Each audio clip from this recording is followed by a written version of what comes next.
Lebih 60 warga Singapura disertakan ke dalam satu panel bagi memikirkan huraian kepada soalan-soalan sukar mengenai daya tahan pekerjaan. Ia merupakan panel Institut Kajian Dasar IPS yang pertama dalam tempoh 4 tahun untuk meninjau lanskap pekerjaan di Singapura. Menteri Tenaga Manusia Dr. Tan Sri Leng dan Setiausaha Agung NTUC Ng Chee Meng turut hadir di pertemuan pertama panel tersebut siang tadi. Kumpulan itu membincangkan tema-tema seperti bagaimana untuk membantu para pekerja menyesuaikan diri serta kekal berdaya kerja sepanjang kerjaya mereka. Ia turut menyentuh isu-isu seperti bagaimana menggalak lebih ramai pekerja mengikuti kursus latihan serta apakah bentuk bantuan yang sesuai untuk golongan penganggur. Huraian yang disarankan panel tersebut akan dibentangkan kepada para penggubal dasar. Panel tersebut dianggotai pelbagai lapisan masyarakat termasuk majikan, pekerja bebas serta para penyelidik.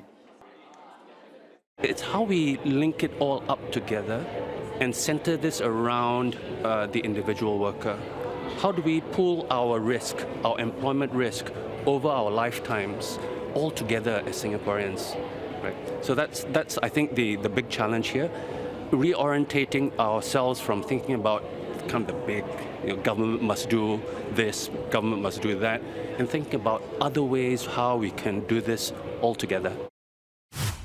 Career health, career resilience is about building that added measure of resilience in your own career progression and, more importantly, your own career prospects. You should not wait until you're at risk of unemployment to start developing healthy habits. You need to plan ahead your career goals around your needs, your interests, and continuously take steps to make sure that you're ahead. Satu kempen selama 3 bulan yang bertujuan menggalak para pembeli membawa beg sendiri dilancarkan siang tadi. Kempen itu muncul sedang terdapat rancangan untuk pasaraya tempatan mengenakan bayaran bagi setiap beg plastik bermula pertengahan tahun ini. Penganjur kempen itu, Singapura Sisa Sifar atau Zero Waste Singapore, dijangka perlu melakukan banyak usaha demi mengubah sikap pengguna.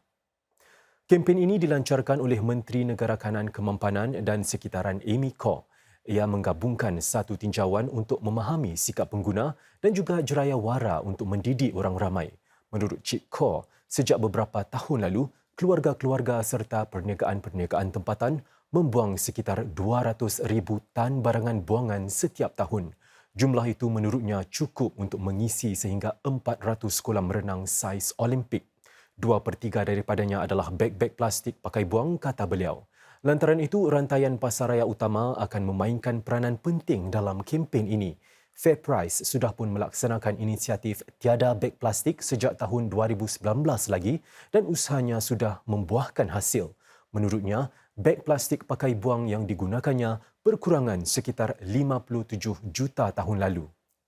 Persatuan Palang Merah Singapura SRC sedang bekerja rapat dengan rakan-rakan Bulan Sabit dan Palang Merah yang berada di Turki dan Syria untuk membantu usaha kemanusiaan di sana. Bagaimana sumbangan yang diterimanya daripada rakyat Singapura akan digunakan untuk para mangsa? Wartawan kami Izzah Akila Nurman melaporkan. Bagi pihak Palang Merah sendiri, barang-barang yang kami rasa yang kami memberikan dengan seperti sebagai keperluan segera adalah barang-barang seperti bahan makanan kering dan barang-barang untuk menyediakan mereka untuk musim sejuk yang sangat teruk ini, seperti pakaian terma dan selimut terma juga, dan pemanas dalam tempat perlindungan, dan barangan kebersihan juga sangat perlu. Itu adalah salah satu penyediaan bahan yang Palang Merah Singapura menyediakan. Palang Merah Singapura sejauh ini sudah mengikrarkan derma $100,000 bagi bantuan kemanusiaan itu, iaitu $50,000 bagi Turki dan jumlah yang sama bagi Syria. Kempen pungutan derma Palang Merah Singapura menerusi Giving.sg untuk membantu Syria dan Turki pula sudah mencecah lebih $1.15 juta sejauh ini, iaitu dalam masa 4 hari sahaja. Ia menyasar untuk mengumpul $2 juta bagi bantuan kemanusiaan ini. Berhubung bantuan ke Syria yang diketahui sukar ekoran isu politik dan konflik di sana, Palang Merah Singapura memberi jaminan bahawa ia bekerjasama dengan Bulan Sabit Merah Arab Syria dan agensi-agensi lain demi memastikan bantuan kemanusiaan dari Singapura dapat sampai ke kawasan memerlukan. Persekutuan Antarabangsa Persatuan Bulan Sabit Merah, Palang Merah atau IFRC yang sendiri mempunyai kehadiran fizikal di Syria. Jadi SARC ini adalah organisasi kemanusiaan bebas dan kaki tangan dan sukarelawan SARC mempunyai akses kepada semua 14 provinsi di Syria dan mereka juga mempunyai 75 cabang kecil di seluruh provinsi-provinsi di Syria ini. Cik Nur Hafizah menjelaskan barang-barang bantuan untuk mangsa-mangsa gempa itu tidak dibeli dan dikirimkan dari Singapura. Sebaliknya, wang dihulurkan kepada agensi-agensi rakan di sana yang akan membeli keperluan kemanusiaan dan mengagihkannya bagi pihak Palang Merah Singapura. Orang ramai boleh membuat sumbangan derma bagi tujuan ini menerusi laman giving.sg, PayNow, pemindahan wang atau kiriman cek ke Persatuan Palang Merah Singapura. Dalam pada itu, bantuan daripada rakyat Singapura datang mencurah-curah bagi usaha membantu para mangsa gempa di Turki dan Syria. Sejak beberapa hari lalu, ramai mendermakan barang-barang keperluan seperti pakaian musim sejuk. Ekoran barang derma yang semakin menggunung, Kedutaan Turki di Singapura mengalihkan pusat pungutan ke Genting Lane setelah pejabatnya di SGX Centre kehabisan ruang. Para sukarelawan kelihatan sibuk mengasing-asingkan barangan yang diterima. Pelbagai kaedah digunakan bagi memudahkan kerja-kerja pemunggahan ke lori. Namun, barang-barang derma masih melimpah ruah ke sekeliling bangunan. Pihak kedutaan kini berhenti meminta derma dalam bentuk barang, ekoran sambutan luar dugaan yang tidak dapat ditampung. Ia kini merayu derma dalam bentuk wang mengenangkan keperluan para mangsa gempa yang berubah-ubah. Operasi mengumpul barang-barang bantuan untuk mangsa gempa Turki sudah dihentikan. Sekurang-kurangnya 20 kenderaan yang tiba di kedutaan itu pagi tadi terpaksa berpatah balik. Pasukan relawan tim Nila berada di kedutaan itu untuk menjelaskan kepada orang ramai bahawa relawan juga tidak lagi diperlukan. Seramai 80 relawan tim Nila menghulurkan bantuan, mengasing-asingkan dan mengatur barang-barang yang didermakan oleh orang awam sejak semalam. Ini termasuk pakaian musim sejuk, lampin dan tilam. Terima kasihlah pada semua orang-orang yang tinggal di Singapura kerana tidak berhenti hantar-hantar barang untuk donate. Jadi kita pun macam terkejut banyak sangat. Jadi semalam kalau kat sini semua penuh dengan barang-barang. Jadi ramai mana-mana orang semua datang tanya saya macam mana boleh tolong. Jadi kita cakap okey tolong apa yang kita perlu, just tolong aja. Sebilangan Pertubuhan Sukarelawan menyatakan bilangan sukarelawan dalam kalangan warga emas naik 3 kali ganda tahun lalu. Ini didorong usaha-usaha mendekati masyarakat serta penekapan terhadap penuaan aktif yang membolehkan golongan ini meluaskan skop kegiatan mereka.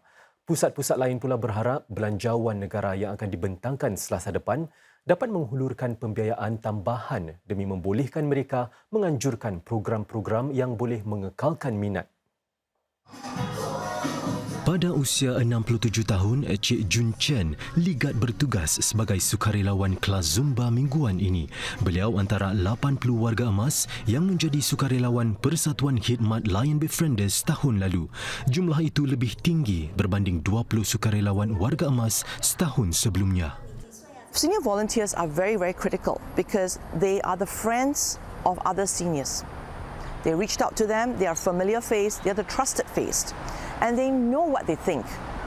So with that, we have the insight to the seniors and we can do the curation of programs that suits their needs best.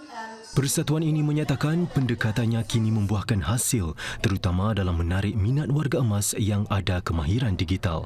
Trend sukarelawan warga emas yang celik teknologi inilah yang membolehkan persatuan ini meluaskan jangkauannya dan malah memanfaatkan media sosial yang dikuasai golongan muda.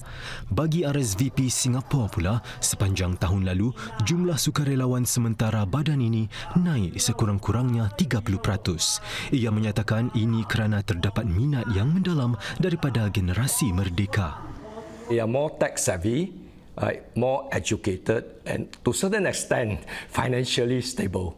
So these people are more willing to come forward. But however, having said that, they usually volunteer on a more what we call ad hoc or episodic case. Untuk memanfaatkan lejangan ini, RSVP Singapura berharap Belanjawan 2023 akan memperuntukkan lebih banyak dana bagi kumpulan sukarelawan. Dana sedemikian dapat meluaskan kepelbagaian peluang bagi sukarelawan. Ini termasuk program sukarelawan untuk keluarga yang kini dalam perancangan. Saudara, bayangkan anda sedang berada di dalam kereta api dan ia tiba-tiba rosak. Anda perlu keluar secepatnya. Tapi apa yang perlu anda lakukan? Syarikat pengendali kereta api SBS Transit cuba memastikan para penumpang bersedia dalam senario demikian menerusi latihan kesediaan kecemasan awam yang pertama dianjurkannya. Please follow the person in front of you and walk. Pertama sekali, kekal tenang dan ikuti arahan pemandu kereta api. Itulah yang dilakukan 40 pelajar institusi Hwa Chong ini bagi memberi sentuhan realistik kepada latihan siang tadi. Mereka keluar melalui pintu kecemasan dan kemudian berjalan di atas landasan laluan downtown. Akhir sekali, mereka mendaki laluan bertingkat untuk menuju ke tempat selamat. SBS Transit menyatakan latihan sebegini membantunya mendapatkan maklum balas tentang protokol kecemasan sedia ada. This has helped us to improve our standard operating procedures, and we'll be conducting more of such exercises in the future so that we can be better prepared to ensure the safety and security of our commuters.